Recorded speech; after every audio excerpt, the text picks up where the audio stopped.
আর্জি করে আমাদের এক সিনিয়র দিদিকে অন ডিউটি অবস্থায় ব্রুটালি রেপ অ্যান্ড মার্ডার করা হয়েছে। যে ঘটনাটা আপনার বাড়ির মেয়ে, বউ, বোন, দিদি আপনার প্রেমিকার সাথে ঘটতে পারে।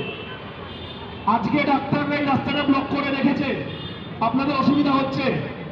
তার থেকেও বেশি অসুবিধায় গত বৃহস্পতিবার আমাদের সিনিয়র, আমাদের কলিগ এই অসুবিধাটা ভোগ করেছিল। এই অসুবিধাটা আপনারা কল্পনাও করতে পারবেন না। আর্জি করে এক সপ্তাহ হয়ে যাওয়ার পরে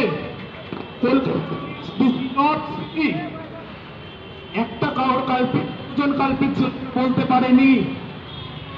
আগের দিন মুখ্যমন্ত্রী বলেছেন গাড়ি ধরে চিকিৎসা পরিষেবা শুরু করুন। আমরা বলছি আমাদের কর্মস্থলে নিরাপত্তা চাই। আমাদের ডাক্তারবাবুরা, আমাদের সিনিয়ররা, আমাদের কলিগরা, আমাদের জুনিয়ররা, তারা কেউ কিন্তু কাজের জায়গায় সেফ ফিল করছে না।